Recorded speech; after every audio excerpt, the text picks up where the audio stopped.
What should be the temperature at विच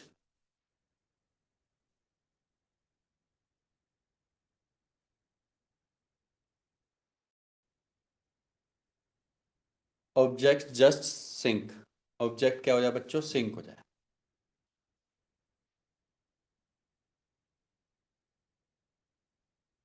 ठीक है। अच्छा, जब ऑब्जेक्ट सिंक करता है तो दोनों की डेंसिटी क्या होती है? बराबर होती है। लेकिन ये तो किसी एक टेम्परेचर पे हो रही है, नॉर्मल नहीं हो रही है। ठीक है। तो मैं मान के चल रहा हूं कि देखो लिक्विड की जो डेंसिटी है एक टेम्परेचर पर किसके बराबर होगी? डेंसिटी ऑफ ऑब्जेक्ट उसी टेम्परेचर पे। ये मतलब हो गया इसका। ठीक है। अभी मैंने बताया था डेंसिटी का और टेम्परेचर के साथ क्या रिलेशन है। सर आपने बताया था सर डेंसिटी का टेम्परेचर के साथ रिलेशन है कि sir initial density divided by 1 plus alpha V of liquid into del T. Sir इसका भी ये होगा, बिल्कुल इसका भी यही होगा, बस इसका जो कोफिशिएंट है वो क्या हो जाएगा बच्चों? चेंज हो जाएगा। ठीक है। मैं मान के चल रहा हूँ कि इनिशियल टेम्परेचर बच्चे यहाँ पे इनिशियल 10 डिग्री सेल्सियस है। तो मैं पहले डेल्टी निकालूंगा, डेल्टी को बाद में फाइनल टेम्परेचर निकाल दूंगा। अब इनिशियल टेम्परेचर कितना है बच्चों? 10 डिग्री सेल्सियस। तो सबसे पहले मुझे जो कुछ नहीं करना, मेरे पास चारों पैरामीटर गिवन है, देख लो। रो एल गिवन है, रो वी एल गिवन है, रो नोट गिवन है, रो वी नोट भी गिवन है। बस सिंपल क्या निकालना है मेरे को? सर ये निकाल दो बस डेल में। बस वो तो निकल जाएगा, क्रॉस मल्टीप्लाई करना है, निकल जाएगा। जो आपका डेल भी निकलेगा निकालो कितना आएगा। इसको इससे मल्टीप्लाई करो तो rho L plus rho V object into rho L del T equals to rho naught plus rho naught del V zero तो डेल टी वाले को एक साथ ले जाओ, इसको इधर ले जाओ।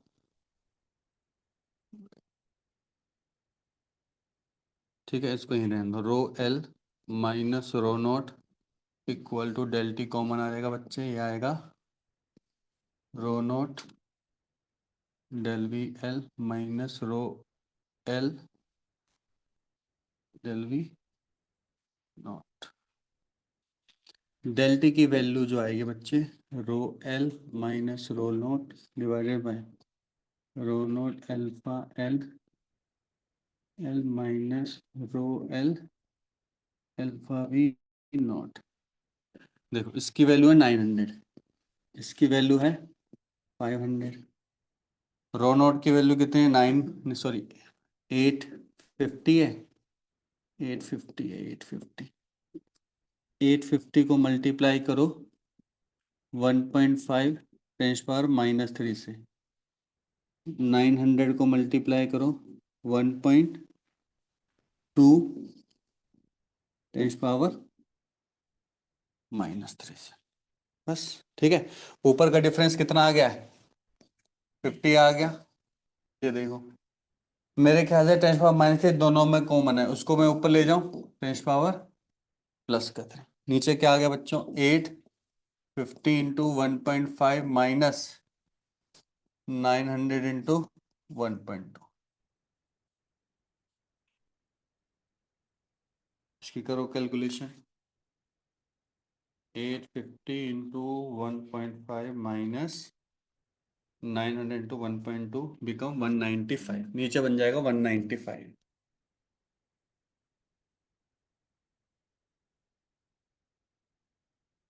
50,000 को 195 से डिवाइड करोगे तो कितना आएगा बच्चों? 256.4 डिग्री सेल्सियस। ये आ गया बच्चे डेल्टी। डेल्टी होता कैसा? डेल्टी होता final temperature minus initial temperature. और आपको पता फाइनल टेम्परेचर कितना रहेगा? 266.4 डिग्री सेल्सियस। ये आ गया आंसर, सिंपल सा आंसर है, कुछ अलग मैथमेटिक्स तो है नहीं। में आ गया ना कॉन्सेप्ट, इजी है। बस कॉन्सेप्ट क्या याद रखना था? डेंसिटी दोनों की क्या हो जाएगी बच्चों? सेम हो जाएगी। उसी बेस पर हमने बस कैलकुलेशन की है। क्लियर है? अब इसके बाद हम करेंगे बियॉन्ड फोर्स का कॉन्सेप्ट। तो देखो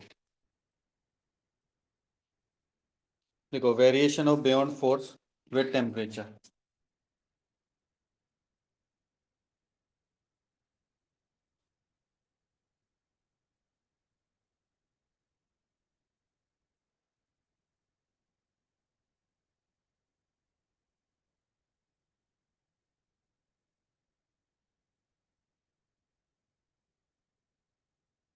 पहला केस लेके चलते हैं कि ऑब्जेक्ट मेरा क्या कर रहा है बच्चों, सिंक है। ऑब्जेक्ट पूरा का पूरा क्या है, सिंक। देखो, when object is fully immersed, तो मान के चलो ये लिक्विड है आपका,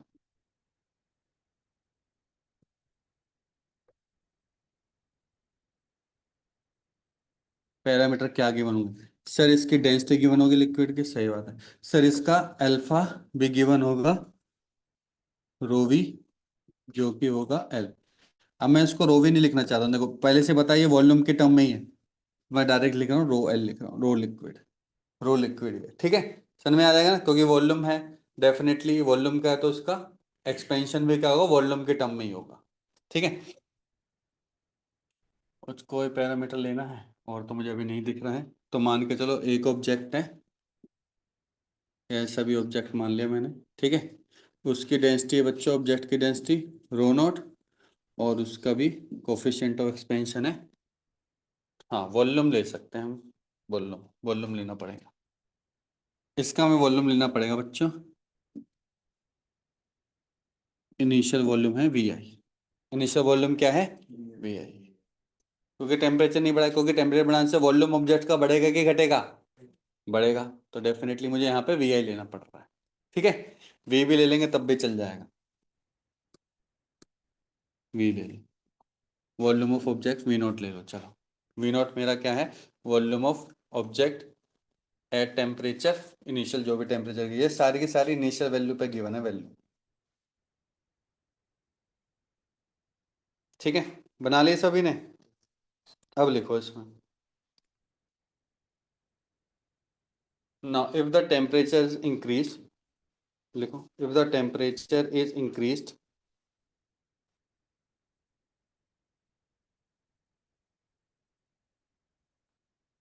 ठीक है, then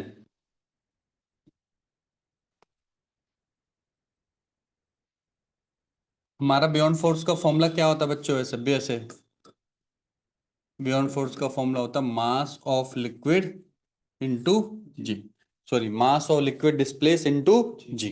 sir mass of liquid displace को हम लिख सकते हैं density of liquid and volume of liquid into G. पर सर एक और चीज बताई थी कि, एक और चीज बताई थी सर आपने यहाँ पे, कि जो वॉल्यूम ऑफ लिक्विड डिस्प्लेस है वो हम क्या मान के चलते हैं सर, जो वॉल्यूम ऑफ ऑब्जेक्ट के बराबर होगा, ये मान के चलते हैं ना हर बार, तो सर ये हो गया।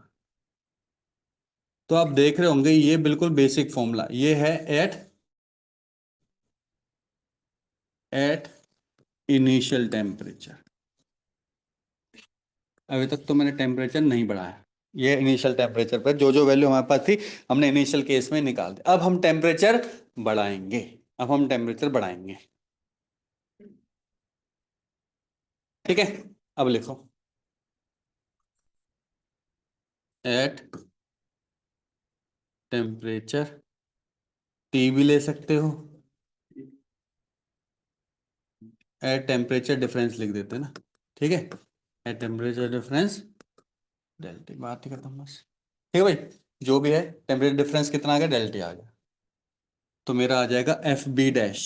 ध्यान से देखो एफ बी डैश क्या हो जाएगा सर, एफ बी डैश हो जाएगा rho liquid dash volume of object dash into G, देख लो ये आएगा, कोई डाउट तो नहीं यहाँ तक, क्लियर है।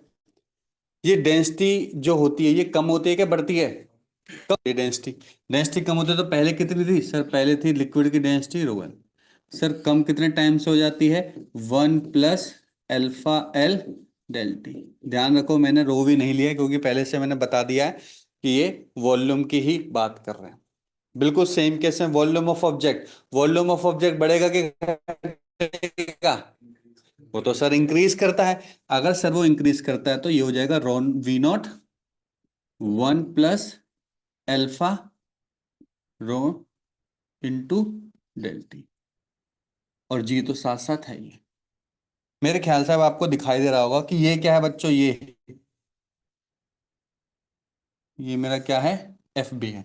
तो इसका मतलब कि जो मेरा एफ बी डैश है विद टेम्परेचर, किसके बराबर आ गया, F B times 1 + ρ0 del T 1 + alpha L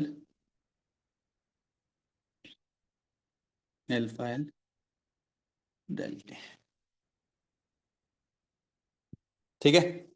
इसको ना दूसरे कहीं जगह और भी तरीके से लिख सकते हैं, देखो ये भी बिल्कुल परफेक्ट है, इसमें कुछ भी कमी नहीं है, कुछ भी कमी नहीं है बच्चों। इसको ध्यान से देखो, ये आ गया एफ बी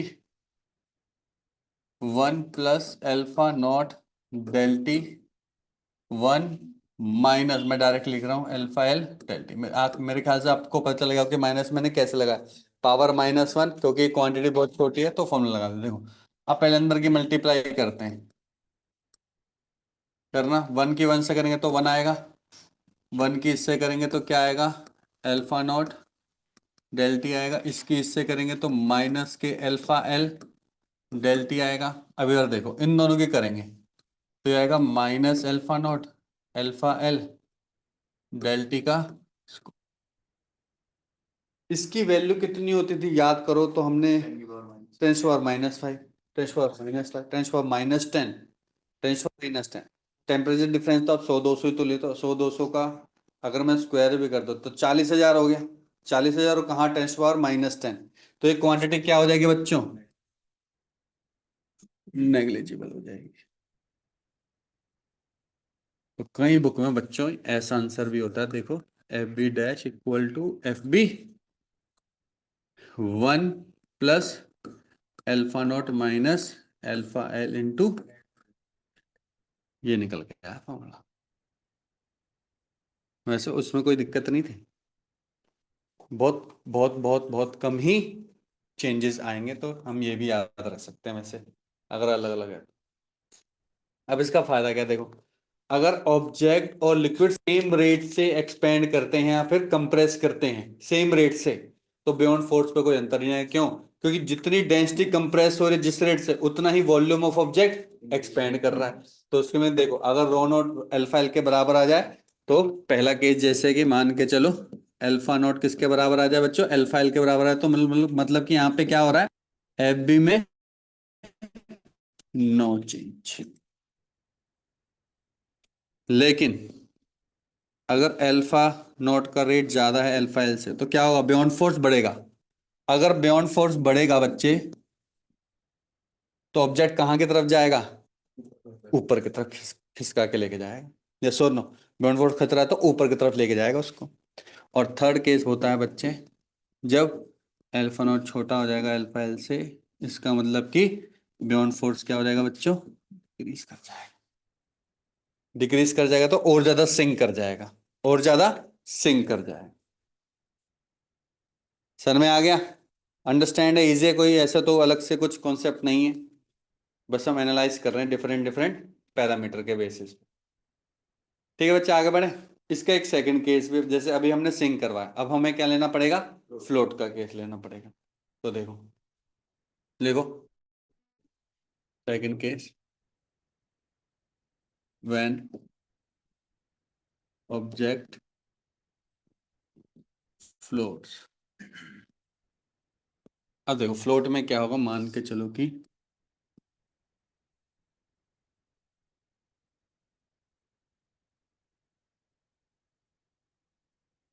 वही सेम ले लो, रो लिक्विड अल्फा लिक्विड, ये कोई ऑब्जेक्ट है। ठीक है, इस ऑब्जेक्ट में मान के चलो इसकी डेंसिटी है, ऑब्जेक्ट की डेंसिटी ये है, एक्सपेंशन कोफिशिएंट वॉल्यूम, और ये क्या कर रहा है बच्चों, फ्लोट कर रहा है। फ्लोट कर रहा है तो फ्लोट में कंडीशन फॉर्मूला क्या लिखते थे हम, याद करो, क्या ये मूव कर रहा है, अपसाइड डाउन मूव तो नहीं कर रहा, मूव नहीं कर रहा, तो डेफिनेटली इस पे लगने वाला जो बियॉन्ड फोर्स है वो किसके बराबर हो जाएगा, सर इसके mg के बराबर हो जाएगा। यस और नो, तो क्या मैं बोल सकता हूँ कि बियॉन्ड फोर्स किसके बराबर हो जाएगा बच्चों, mg के बराबर हो जाएगा। ये नेट फोर्स है, बियॉन्ड फोर्स के तो अंदर ml g होता ही है, पर ये तो मैं वैसे बता रहा हूँ। ठीक है, ये सोनो। इसका मतलब कि आपको पता है एम मेरा क्या होता है बच्चों, हमेशा कांस्टेंट होता है। एम के कांस्टेंट होने तो बियॉन्ड फोर्स भी क्या होगा बच्चों, हमेशा कांस्टेंट ही होगा, ध्यान रखना है। Beyond force with temperature does not very when it floats, when object float. तो जब ऑब्जेक्ट फ्लोट करेगा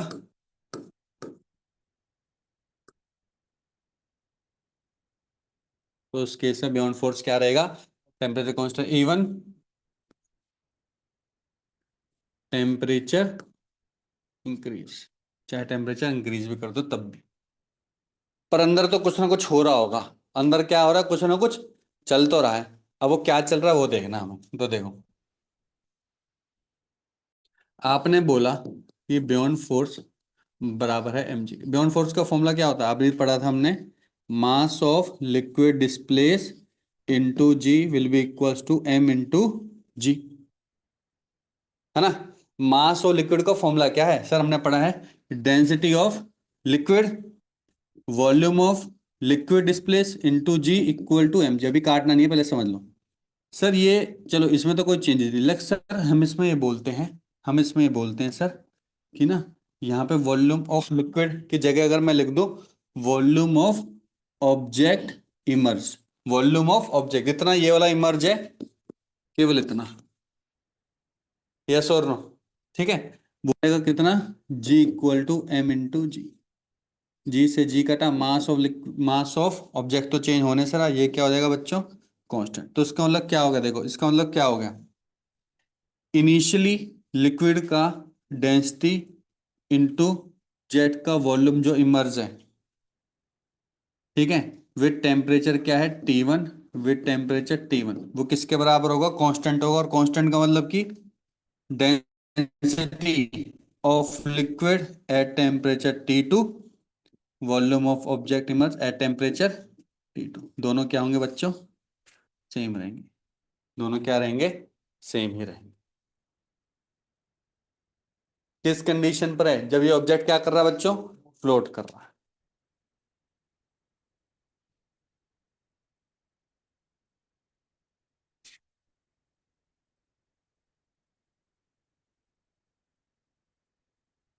ठीक है, अब इसमें वो फॉर्मूला तो आएगा ही आएगा, वही वाला रो नोट अपॉन में 1 + α L T, वो तो रहेगा ही रहेगा। पर हाँ, पर इससे क्या होगा देखो, अगर टेम्परेचर मेरा बढ़ा, अगर फिर दोबारा वही केस होगा, अगर मेरा टेम्परेचर बढ़ा तो इसकी डेंसिटी क्या हो जाएगी, लिक्विड की कम हो जाएगी, कम हो जाएगी। और ऑब्जेक्ट की डेंसिटी क्या हो जाएगी बच्चों, बढ़ जाएगी। ऑब्जेक्ट की डेंसिटी क्या हो जाएगी, बढ़ जाएगी। अब डिपेंड करेगा, फ्लोट तो करेगा ही, देखो एकदम से तो नहीं इतना ज्यादा बढ़ जाएगा, पर वो क्या करेगा, हल्का सा या तो ऊपर की तरफ जाएगा, या हल्का जा तो फिर नीचे की तरफ जाएगा। वो डिपेंड करता है कि किस रेट में चेंजेस कर रहे हैं, किस रेट में बच्चों क्या कर रहे हैं, चेंजेस कर रहे हैं। समझ में आ गया यहाँ तक, ठीक है। एक छोटा सा और टॉपिक है बच्चों, लिखो,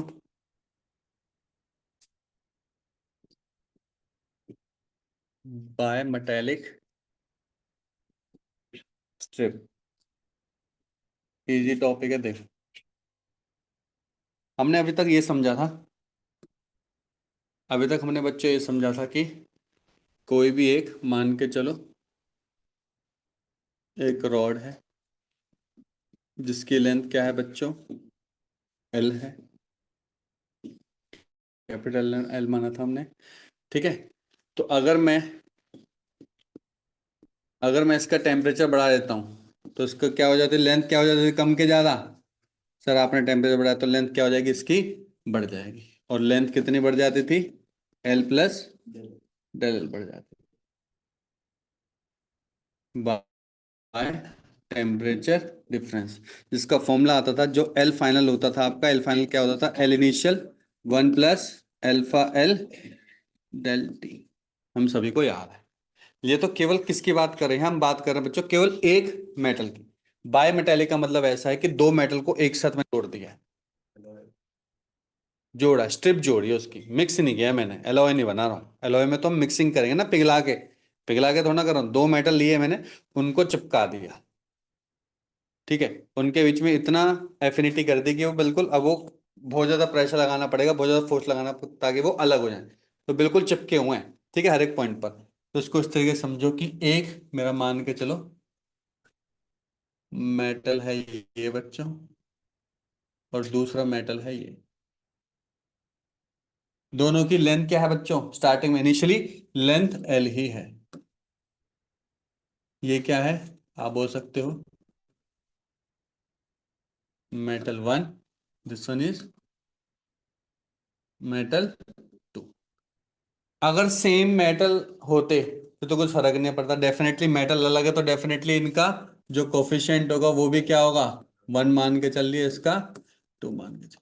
एल एल लेने की जरूरत नहीं, वो तो पहले से अंडरस्टूड है, तो लेंथ है तो एल तो होगा ही होगा। क्लियर है यहां तक? ठीक है बच्चों,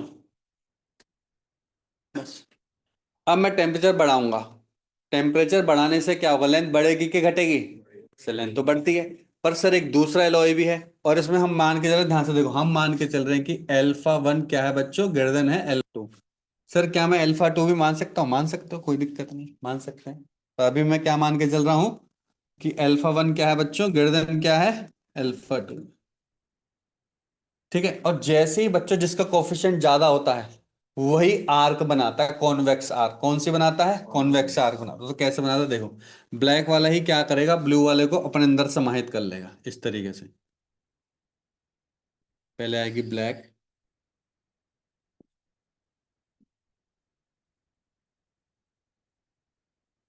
और उसके नीचे क्या आएगी, ब्लू। एक और चीज भी है, मान के चलो कि दोनों की विड्थ क्या है बच्चों,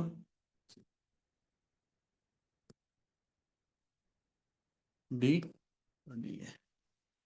तो विड्थ में तो कोई चेंजेस नहीं है, अगर विड्थ में चेंजेस आ गया तो फिर तो मुझे एरिया वाला कॉन्सेप्ट लेना चाहिए, राइट? इसलिए अभी मैं लेंथ वाला ही ले रहा हूँ। ठीक है, सर में आ गया। अब इसकी जो लेंथ होगी, definitely L plus del L हो जाएगी, राइट? नीचे वाले की लेंथ कम होगी कि छोटी होगी सर? डेफिनेटली क्या होगी, आर्क लेंथ डिफरेंट होगी। आर्क लेंथ क्या होगी, डिफरेंट। मुझे तो बल्कि आर्क लेंथ बोलना चाहिए, क्योंकि आर्क में आ गई ना बच्चे, तो इसको मुझे क्या बोलना चाहिए, आर्क लेंथ है। ठीक है, अगर कोई ना कोई फिर इसका सेंटर भी बनाएंगे, सेंटर भी बनेगा बच्चों। ठीक है, तो मैं मान के चल रहा हूं, जो बीच वाला पॉइंट है ना, यहां से मैं मान के चल रहा हूँ कि रेडियस आर, आर है।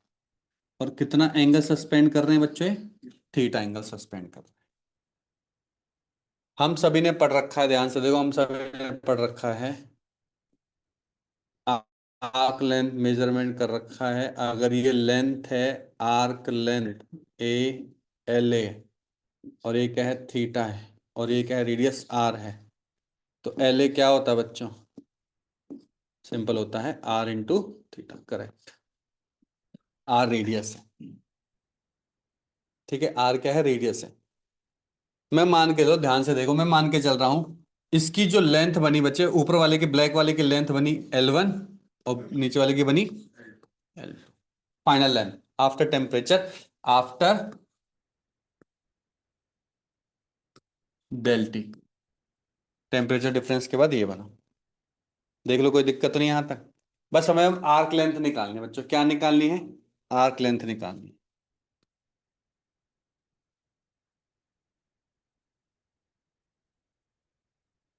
अभी आर्क लेंथ का फॉर्मूला बताया था इसने। क्या बताया था आर्क लेंथ का फॉर्मूला? सर आर्क लेंथ का फॉर्मूला बताया था, L1 का फॉर्मूला हो जाएगा, सर रेडियस है इसकी आर, जो भी निकलेगी R, one radius into theta, ये बनेगी। ठीक है, ये तो बनेगी। अब ठीक है, इधर ध्यान दो, आर वन रेडियस कितनी हो जाएगी?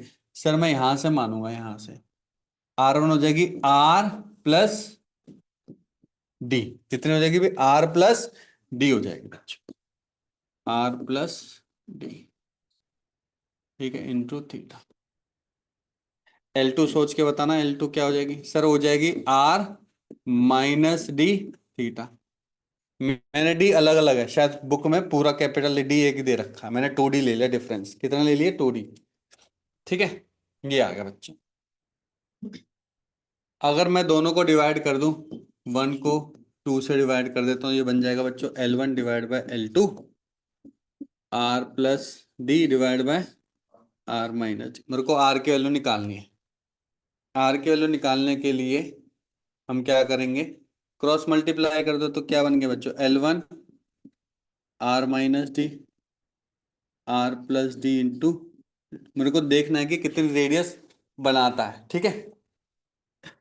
अभी हमने L1 L2 की वैल्यू भी पुट नहीं की है, L1 L2 की वैल्यू अभी पुट करना बाकी है in terms of alpha 1 alpha, ठीक है, डेल्टा की टर्म में, तो हम बाद में कर देंगे। चलो cross multiply, L1 R L1 D R L2 D L2, तो आर की वैल्यू बच्चे यहाँ पे जाके क्या बन जाएगा, आर बन जाएगा L1 माइनस L2, ये हो जाएगा D times L1 plus L2।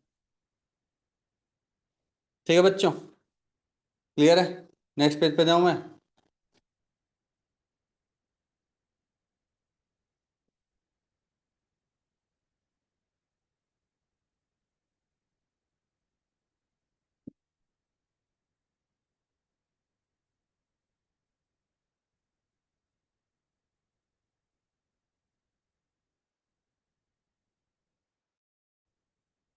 तो देखो आर की वैल्यू क्या आ गई finally, D times L1 plus L2 divide by, अब L1 L2 याद करो, फाइनल लेंथ थी, क्या थी बच्चों, फाइनल लेंथ थी। लेंथ अगर इंक्रीज कर रही है तो आपको पता है लेंथ टेम्परेचर के साथ इंक्रीज कर रही है, और फाइनल लेंथ क्या होगी, initial length L1 plus alpha 1 delta. L2 के लिए क्या हो जाएगा, initial length L1 plus alpha 2 del T divided by दोनों का डिफरेंस,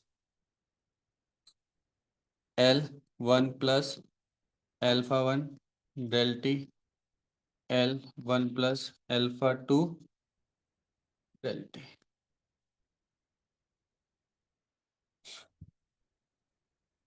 ठीक, अगर आप ध्यान से देखो, देखो L यहाँ पे भी है, L यहाँ पे भी है, तो कितना हो गया बच्चों, 2L आ गए, ठीक है। अब इसको देखो, L इससे मल्टीप्लाई होगा, L इससे मल्टीप्लाई होगा, डेल्टी भी है, तो मेरे ख्याल से L डेल्टी कॉमन है, यहाँ पे आएगा अल्फा 1 प्लस, देखो चार क्वांटिटी बन गई, 1 2 3 4, क्लियर है। नीचे देखो, मेरे ख्याल से L से L कैंसिल, दो क्वांटिटी कैंसिल, कितना आएगा, अल्फा 1 माइनस अल्फा 2, नीचे L भी है, इनटू में डेल्टा। अगर आप ध्यान से देखो L L L पूरा का पूरा कट रहा है बच्चों, कट रहा मतलब कि अगर देखा जाए तो रेडियस L के ऊपर डिपेंड नहीं है, किसके ऊपर डिपेंड, डी के ऊपर डिपेंड है, किसके ऊपर डिपेंड है, डी, डी क्या थी, विड्थ, विड्थ ऑफ स्ट्रिप, उसके ऊपर डिपेंड है, किसके ऊपर डिपेंड नहीं है, लेंथ के ऊपर डिपेंड नहीं कर रहा, विड्थ के ऊपर डिपेंड कर रहा है। तो फाइनली आंसर निकल गया बच्चों D2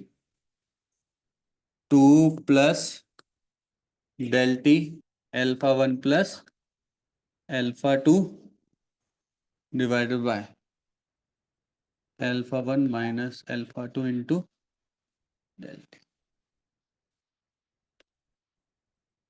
ठीक है। अगर मैं इसको थोड़ा सा अप्रोक्सीमेशन मेथड पे लेके जाऊं, थोड़ा सा अप्रोक्सीमेशन मेथड पे लेके जाऊं, तो आपको पता टू तो वैल्यू बहुत ज्यादा है, still still true value is very very greater than alpha 1 plus alpha 2, क्योंकि ये वैल्यू किस में होती है, 10⁻⁻5 में होती है। डेल्टा का वही 50 100, बस इतना ही लोग है, तो still two is much greater than this value, two is much greater than this value. तो उस केस में फाइनल जो रेडियस आ गया बच्चे, अप्रोक्सीमेटली किसके बराबर आ गया, डी अपॉन में alpha 1 minus alpha 2 into delta. ये फॉर्मूला आ गया आपके लिए आसान, ताकि डायरेक्टली वैल्यू पुट करोगे तो आंसर आ जाएगा, ठीक है। अब इसमें एक छोटी सी चेंजेस मैं और लिखूंगा, यहाँ पे डी थी सिंगल मेटल की स्ट्रिप, अगर क्वेश्चन में बोल दिया कि दोनों मेटल की स्ट्रिप मिला के डी है, तो फिर गड़बड़ हो जाएगी, फिर तुम कंफ्यूज, क्योंकि इसमें फिर हाफ हो रहा है, ऐड होगा, हाफ ऐड होगा, तो ये लिख लो, कहाँ पे आएगा, 2D, सॉरी हाँ 2D करेक्ट, तो फिर वहां पे क्या आ जाएगा, ओनली डी बच जाएगा, सिंगल डी बच जाएगा। तो लिख लो यहाँ पे, here two D is the, ये लिख भी लो, here two D is the with total width of total width of both. तो रेडियस किसके बराबर आ गया, width of strips divide by alpha one minus alpha two into.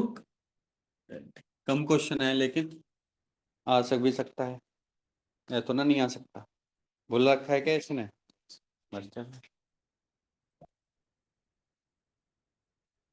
ठीक है, फॉर्मूला बेस्ड है, डायरेक्टली वैल्यू पुट करोगे तो वो इसमें कोई डेरिवेशन करना, इसलिए आसान करना जरूरी था ताकि पता रहे कि बीच में क्या क्या चीजें हो रखी। फॉर्मूला भी याद कर लोगे तो चल जाएगा। ठीक है, एक लास्ट टॉपिक है बच्चों, मेजरमेंट के ऊपर। आपने शुरू शुरू में याद हो तो हमने वर्नियर कैलिपर पढ़ा था, स्क्रू गेज भी पढ़ा हुआ है, सारे पढ़े हुए हमने। वो किससे बनते हैं, मेटल से। अब टेम्परेचर बढ़ेगा तो क्या हो सकता है, उनका साइज भी चेंज हो सकता है। साइज मतलब जो हम स्ट्रिप यूज कर रहे हैं उसका साइज भी, चाहे वो मिलीमीटर में भी, क्योंकि वो मेजर क्या कर रहा है, तो वो मिलीमीटर को मेजर कर रहा है, और उसका साइज मिलीमीटर का भी फ्रैक्शन पार्ट चेंज हो गया तो एरर तो आ सकती है ना, एरर आ सकती है उसके अंदर। तो मैं वही चेक करना है कि क्या टेम्परेचर के बढ़ने से एरर आती है कि नहीं आती है। एरर, वैसे तो इंस्ट्रूमेंट में कोई एरर नहीं है, याद है हम बोलते थे true value minus measure value जब उसका 8 वर्नियर स्केल 10 मेजर के स्केल के बराबर आ जाएगा, या फिर उस स्क्रू करके अंदर चला गया, वो चीज तो चीज हट गई, अब वो नहीं। अब सिंपल क्वेश्चन क्या है कि टेम्परेचर के बढ़ाने से लेंथ बढ़ सकती है, किसकी लेंथ बढ़ सकती है, स्केल की लेंथ बढ़ जाएगी। स्केल की लेंथ बढ़ने से तो क्या उस ओरिजिनल लेंथ पे क्या फर्क पड़ेगा, मेजरमेंट वैल्यू पे क्या फर्क पड़ेगा। तो लिखो, टॉपिक का नाम लिखो बच्चों, टॉपिक का नाम है measure measurement metallic strip, measurement using metallic strip।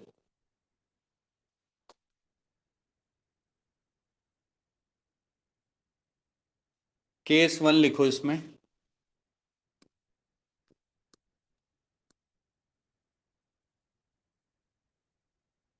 Case one है, लिखो मेजरिंग डिवाइस, लिखो measuring device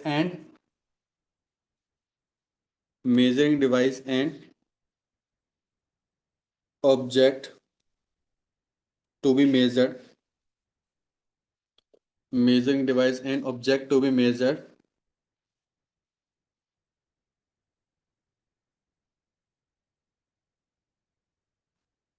both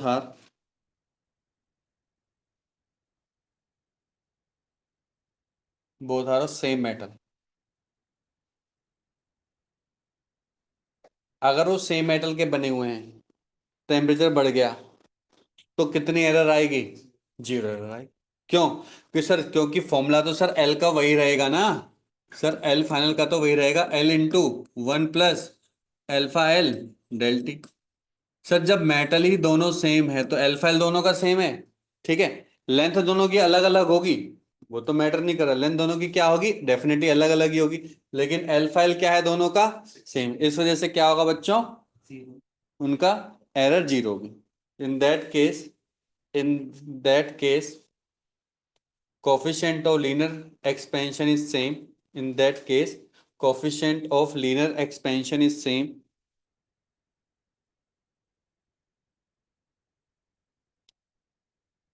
so there will be no error।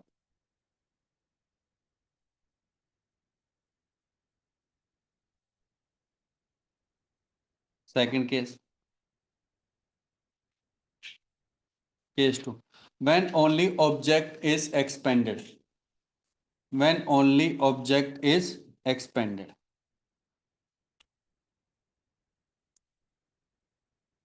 scale does not, इसमें लिख लेना scale does not, scale expand नहीं कर रहा तो एरर निकालना तो बहुत ही आसान है। क्यों, क्योंकि सर देखो, मान के चलो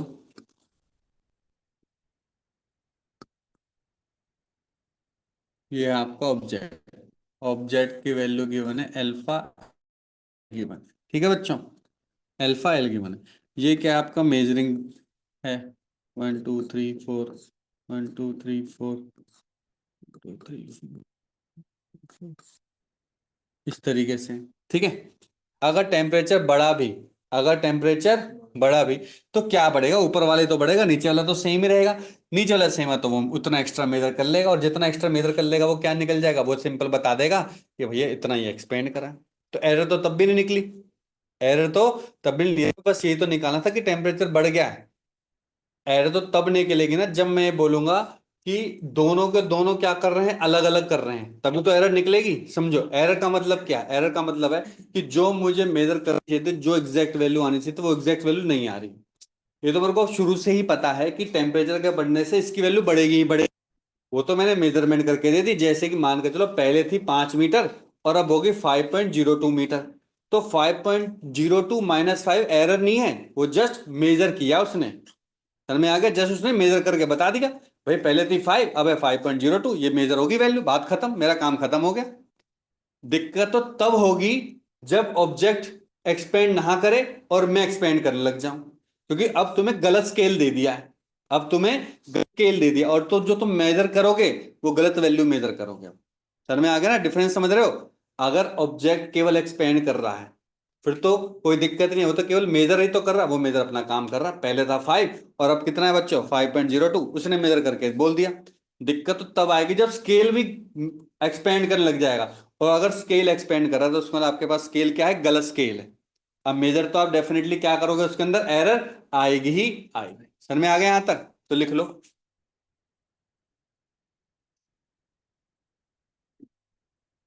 ये एल लेंथ है, ये क्या बन गया बच्चों, एक्स्ट्रा लेंथ हो गई एल फाइनल।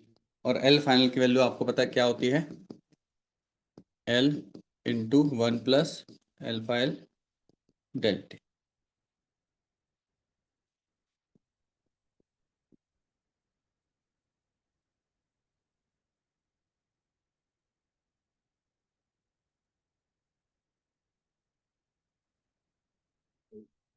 देखो in that case there will be no error in measurement. In that case, there will be no error in measurement because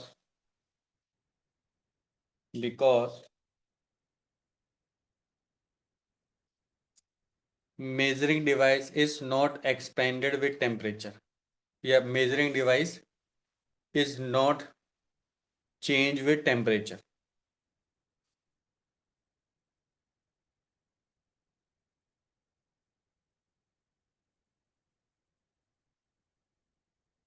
ठीक है। और जो डिफरेंस देगा वो क्या बता देगा, वो बोलेगा टेम्परेचर की वजह से हो रहा है। वो तो हमें चाहिए था शुरू में, भाई ये तो शुरू से ही चाहिए हमें। हमें तो यही चाहिए कि मेजरिंग डिवाइस चेंज ना हो, जिसको हमें मेजर करना है वो चेंज हो रहा है, तो भाई हमने मेजर करके दिया। अब दिक्कत आएगी थर्ड केस में। थर्ड केस में भी दो केस बनते हैं, इसको थर्ड और फोर्थ मान के। जो थर्ड केस वो केस है जिसमें क्या कर रहा है, ओनली ही ओनली क्या चेंज हो रहा है, स्केल चेंज हो रहा है। और चौथा केस फाइनल होगा जब ऑब्जेक्ट भी चेंज होगा और स्केल भी चेंज होगा, वो भी डिफरेंट डिफरेंट रेट से, वो भी डिफरेंट डिफरेंट रेट से चेंज हो रहा है। समझ में आ गया। करें आगे, थर्ड केस लिखते हैं बच्चों, लिखो। थर्ड केस है when object does not change with temperature but scale changes with temperature. Scale changes with temperature. तो मान के चलो ये तो चेंज नहीं हो रहा, ये सेम है।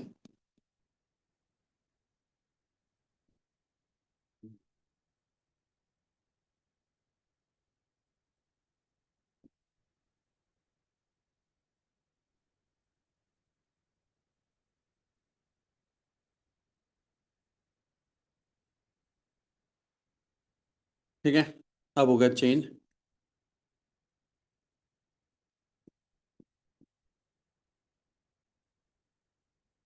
दूर दिखाने के लिए बस ये है कि इतना ज़्यादा एक्सचेंज तो नहीं होगा, बस दिखाने के लिए कि एक्सपेंड हो चुका है, दिखाने के लिए कि एक्सपेंड हो चुका है, स्केल एक्सपेंड हो गया बच्चों। स्केल एक्सपेंड हो गया तो मैं मान के चल रहा हूँ स्केल का जो कोफिशिएंट है वो अल्फा एस है। ठीक है, अल्फा एस है। और इसकी लेंथ में तो कोई चेंज नहीं आया, ये लेंथ इसकी एल ही रही, एल ही चेंज करता जा रहा। ठीक है। ठीक है बच्चों। अब खुद सोचो, पहले मान के चलो ये मेजर कर रहा था 1 2 3 4 5, 5.8। कितना कर रहा था बच्चों? लगभग लगभग 5.8। ठीक है। यहाँ पे देखो 1 2 3 4, ये हो गया 4.2। तो जो एक्चुअल में लेंथ थी, जो एक्चुअल में क्या थी बच्चों लेंथ, उससे कम मेजर करके देता हो। जो एक्चुअल में लेंथ थी उससे कम करके दे रहा, क्योंकि खुद एक्सपेंड हो गया। तो मेजर कितनी करनी थी उसको? 5.8 एक्चुअल में, लेकिन कर कितनी रखा है इसने? 4.2। तो ये दोनों का डिफरेंस ही क्या है? एरर। इन दोनों का डिफरेंस ही क्या बोलते हैं बच्चों? एरर बोलते हैं इसको। समझ में आ गया? ये एरर है आपकी। क्लियर हो गया बच्चे? ठीक। तो इसको लिखेंगे कैसे देखो। तो मेजर वैल्यू क्या आ गई? ध्यान से देखो, मेजर वैल्यू क्या आ गई? मेजर वैल्यू क्या आ गई? मेजर वैल्यू आ गई सर, जो लेंथ थी ना एल, ध्यान से देखो, जो लेंथ थी एल, वो हो गई 1 अल्फा एस डेल्टी। क्योंकि अल्फा एल तो इसका जीरो है। अल्फा एल क्या है बच्चे? जीरो। ये लेंथ, ये टेम्परेचर से बढ़ ही नहीं रहा, अल्फा एस। अब सर मेजर वैल्यू यहां पे कम हो रही है कि ज्यादा? सोच समझ के बताना सर। कम हो रही है, तो कम के चक्कर में माइनस लो क्या प्लस? ध्यान से देख लो, यहाँ पे माइनस लिया है। सर में आ गया यहां तक? स्टेप बाय स्टेप करना है, आराम से करना है, कोई जल्दबाजी नहीं करनी है हमें। प्लस क्यों नहीं लिया? क्योंकि सर आपने अभी प्रूफ करके दिखाया कि पहले वैल्यू 5.3 5.8 थी, अब कितनी है? 4.2। डेफिनेट वैल्यू रिड्यूस हुई है, तो मेजर वैल्यू है ये। तो सर एरर क्या होती है? एरर का फॉर्मूला याद है आप सभी को? एरर का फॉर्मूला होता है measure value minus true value. Measure value minus true value. तो मेजर वैल्यू कितनी है बच्चे इसकी? मेजर वैल्यू है L, 1 - alpha S del T, minus true value तो भैया एल ही है। ट्रू वैल्यू क्या है इसकी? एल है। मेरे ख्याल से एल से एल कैंसिल हो जाएगा, एरर आ गया माइनस के del S into del T. Simple ही आ गया एरर।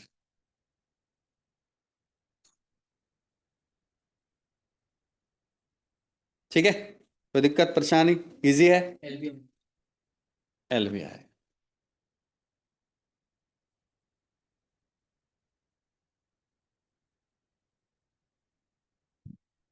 करेक्ट। ठीक है। अब थर्ड केस है, चौथा केस है, कुछ भी नहीं। चौथे केस में ध्यान से देखो, बस मैं अल्फा एल को क्या कर दूंगा? नॉट इक्वल टू जो, मतलब यहां पे भी अल्फा एल कुछ ना कुछ है। अल्फा एल है, कुछ ना कुछ है। अब ध्यान से देखो, कुछ भी चेंज नहीं होगा, देखो आराम से हो जाएगा। यही केस को मान के चलो, आप 4 ले लो, और देखो आप आराम से कर लोगे इसको। सेम बनाओ। केस यहां पे लिखो, केस नंबर 4। व्हेन, लिखो case number 4, when both object and scale are varied with temperature. Object and scale are varied with temperature.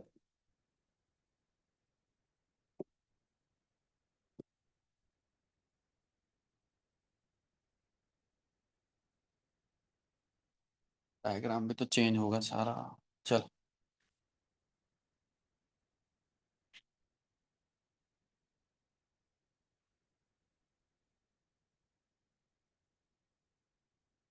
तो मान के चलो कि इनिशियली कितना था बच्चों उस पे? लेंथ इतना था एल। अब लेंथ कितना हो गया बच्चों? वो भी एक्सपेंड कर दिया है, हल्का सा वो भी एक्सपेंड। पर स्टिल एरर तो है। एरर तो रहेगी, क्यों? क्योंकि डिफरेंट रेट से है। क्योंकि डिफरेंट रेट से है। तो मान के चलो इसकी लेंथ बन गई L1। लेंथ क्या बन गई बच्चों? L1। अब मुझे को बताओ मेजरमेंट क्या होगा? ध्यान से को, मेजरमेंट किसको कर रहा हूं? एल को कर रहा हूं कि L1 को कर रहा हूं? आफ्टर टेम्परेचर L1 को कर रहा हूं। तो सर मेरी मेजर वैल्यू होगी L1 इंटू 1 - alpha S del T. Sir L1 क्या है? L1, L1 बताओ क्या था? सर L1 था L टाइम्स 1 + अल्फा एल डेल्टी, और इसके साथ मल्टीप्लाई किसी कर दो, 1 - अल्फा एस डेल्टी। कोई दिक्कत? ठीक है। अब देखो वही वाला केस बन जाएगा जो अभी हमने किया था। 1 से मल्टीप्लाई करूंगा तो क्या हो जाएगा बच्चे? 1। इसकी इससे करूंगा तो क्या बन जाएगा? 1 अल्फा एल डेल्टी। इसकी से करूंगा तो minus alpha S del T. मेरे ख्याल से लास्ट में alpha L into alpha S है, उसको क्या कर सकते हैं, नेग्लेक्ट कर सकते हैं। अगर आपको ये फॉर्मूला याद है ना, इट इज गुड इनफ। ये फाइनल फॉर्मूला, ये सबके लिए, ये सबके लिए ही है।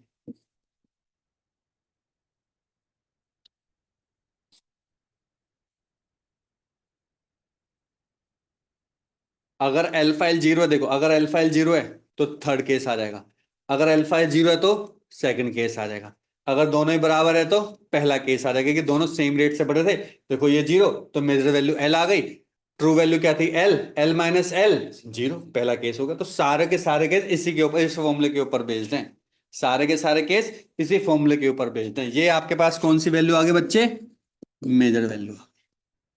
तो सर एरर तो हम निकाल सकते हैं, एरर का फॉर्मूला क्या बताया था बच्चे मैंने, एरर का फॉर्मूला बताया था measured value minus true value. True value क्या है सर, वो तो एल ही है, एल है। तो मेरे ख्याल से एरर आ जाएगी, मैं डायरेक्ट लिख सकता हूं L times alpha L minus alpha S into del. ये आ गई आपकी एरर।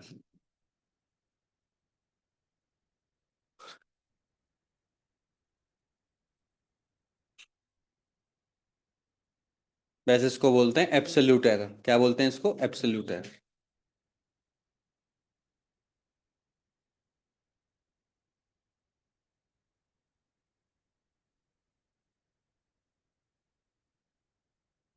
एरर इन परसेंटेज अगर याद हो, एरर इन परसेंटेज कैसे करते थे हम, एरर, ये लेंथ के टर्म में तो एरर है ना, difference divide by original L, alpha L minus alpha S into delta.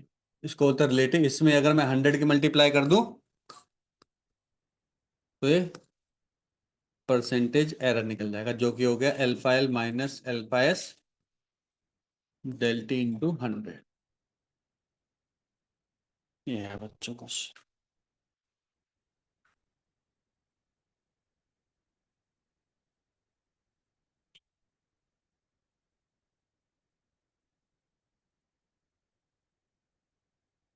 ठीक है, एक क्वेश्चन कर ले छोटा सा। ठीक है, लिखो।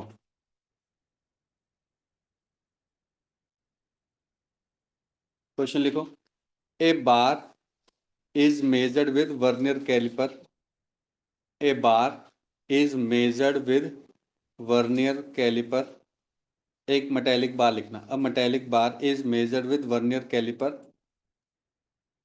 which is measured as 180 mm long, which is measured as 180 mm long। कितना है, 180, 180 millimetre long. The temperature during measurement is 10 degree Celsius, 10 degree Celsius, मतलब एक तरीके का इनिशियल टेम्परेचर है। अब लिखो next, what will be the measurement error in the scale, what will be the measurement error in the scale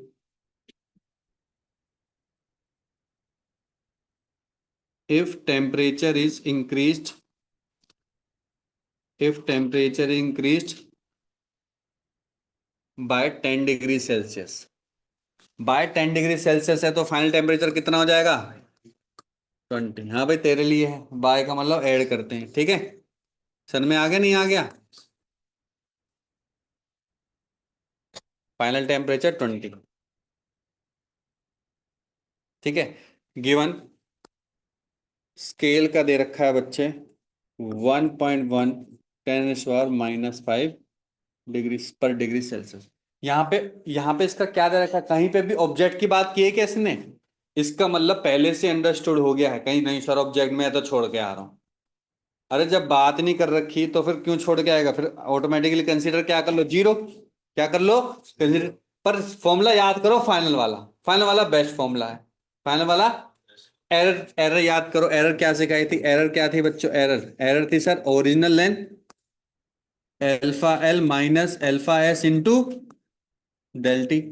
length कितनी है बच्चों, 180 mm, एल्फा एल की वैल्यू जीरो, इसकी वैल्यू 1.1 10⁻⁵। डेल्टी की वैल्यू क्या होगी, तू बता भाई, डेल्टी की वैल्यू, डेल्टी की वैल्यू है डेल टी टेम्परेचर डिफरेंस 10 होगी।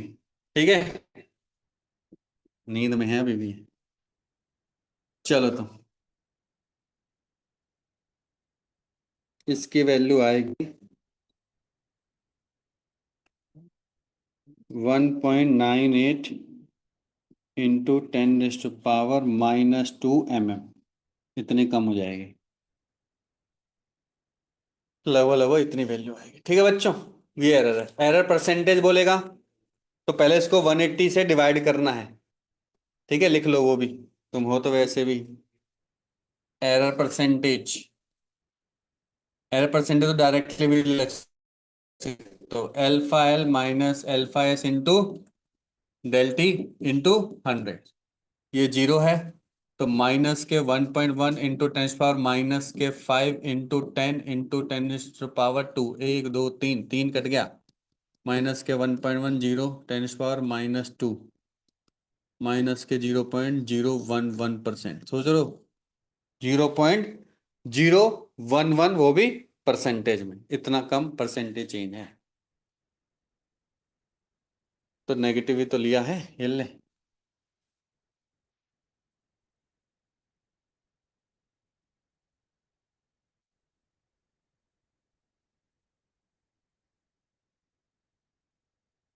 ठीक है, क्लियर है सभी को?